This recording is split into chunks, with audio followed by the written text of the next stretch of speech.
गुजरात में एक बार फिर मोदी का मैजिक चला है। ऐसा चला कि बीजेपी ने 156 सीटों के साथ जीत का नया रिकॉर्ड बना दिया है। एक बार फिर से मोदी शाह की जोड़ी गुजरात में अजय रही है। गुजरात के सीएम भूपेंद्र पटेल समेत कई मंत्री भी चुनाव जीत गए। आज मुख्यमंत्री भूपेंद्र पटेल राजभवन पहुंचे और यहां पर उन्होंने राज्यपाल आचार्य देवव्रत को कैबिनेट मंत्रियों के साथ अपना इस्तीफा सौंप दिया। यह एक औपचारिक इस्तीफा है, एक प्रक्रिया है जिसका पालन करना ही होता है, क्योंकि कल दोपहर 2 बजे प्रदेश कार्यालय कमलम में विधायक दल की बैठक होगी और इस बैठक में भूपेंद्र पटेल को नेता चुना जाएगा। प्रदेश अध्यक्ष CR पाटिल ने राज्यपाल से कल दोपहर 2 बजे का वक्त भी मांग लिया है।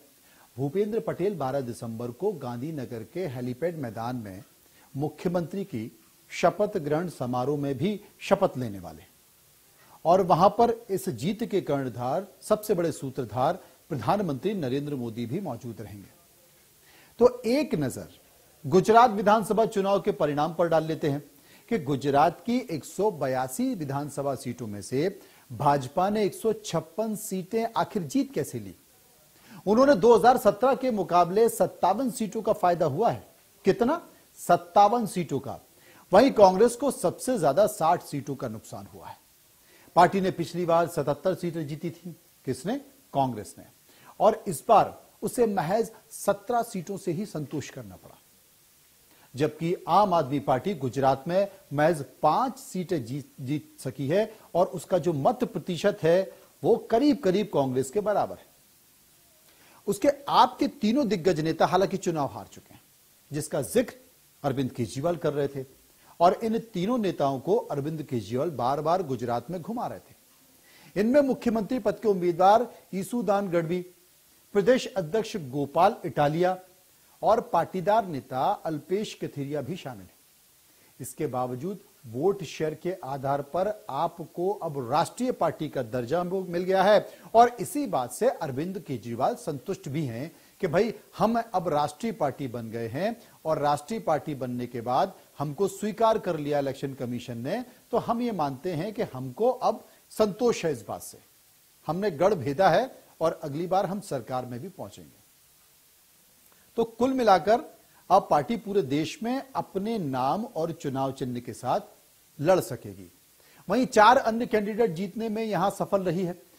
अब ओवैसी साहब आए थे गुजरात में अपनी किस्मत आजमाने। यहां पर उनके सभी 13 कैंडिडेट चित हो गए। सभी भाजपा के बागी भी हार चुके हैं, लेकिन मोदी मैजिक के आगे बगावत को भी हार का सामना करना पड़ा है।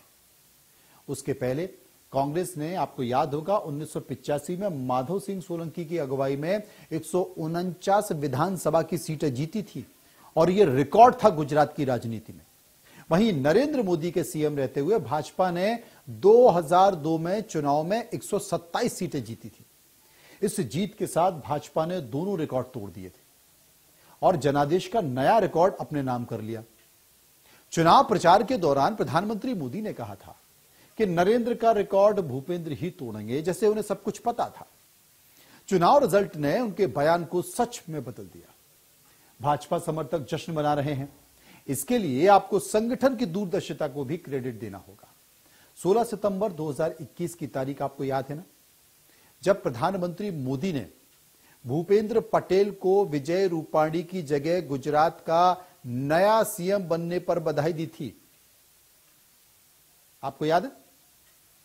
आपको याद है कि जब दिल्ली से पर्यवेक्षक पहुंचे थे और जब पर्यवेक्षक पहुंचे नया नेता चुनने के लिए, तो भूपेंद्र पटेल सबसे पीछे बैठे हुए थे, क्योंकि ये पहली बार के विधायक थे।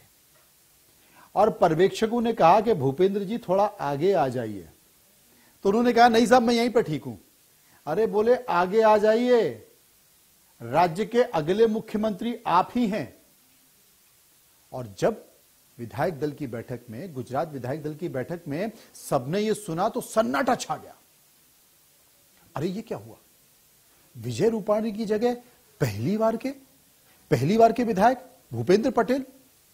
लेकिन जनाब भूपेंद्र पटेल मुख्यमंत्री बन गए और लेहुआ समुदाय के अपने नेता हैं, 14-15% उनका वोट है। तो ये दूरदर्शिता थी और इसके साथ साथ पूरा मंत्रिमंडल साफ कर दिया। और ये मोदी मॉडल है और यह मोदी मॉडल सफल हो गया।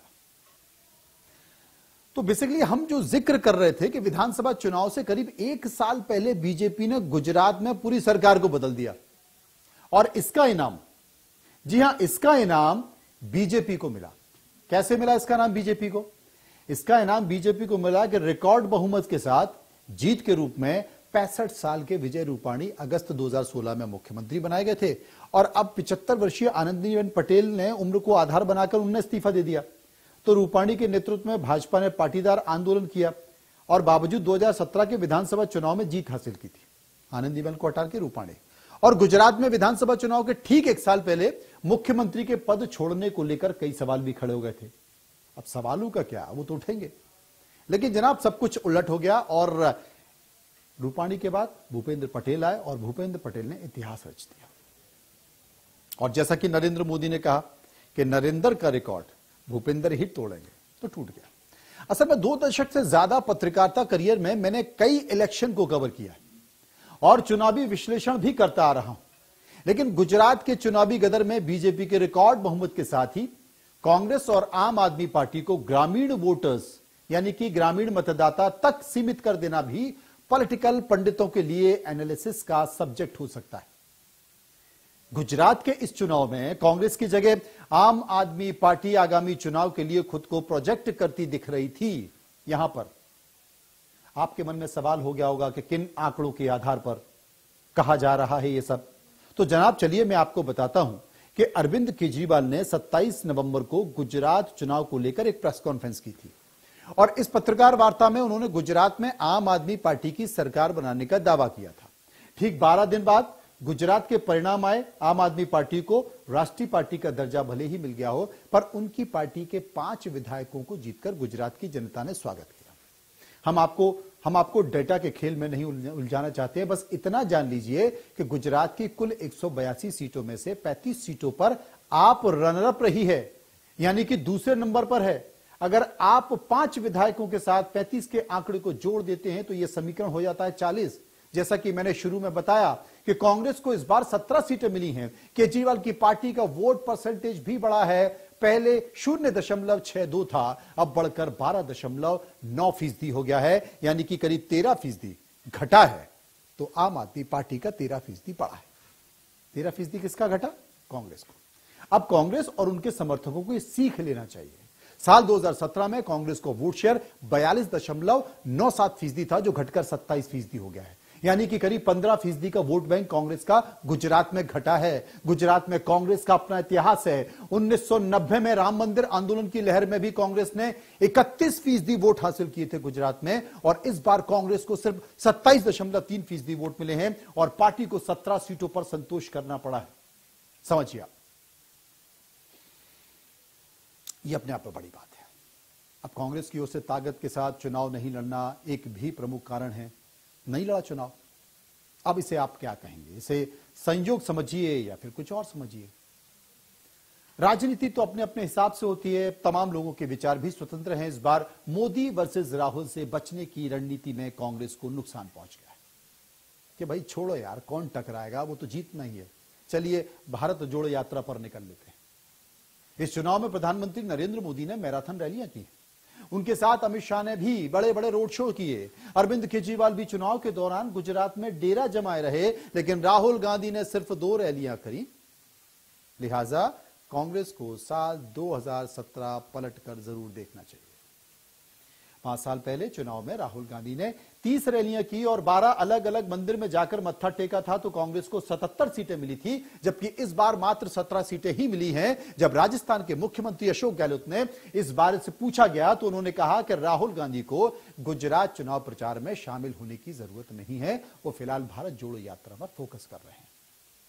और यही अशोक गहलोत जब हिमाचल में कांग्रेस को बहुमत मिल गई तो उनका क्रेडिट राहुल गांधी को दे रहे हैं। जनाब, ये पब्लिक है, सब जानती है।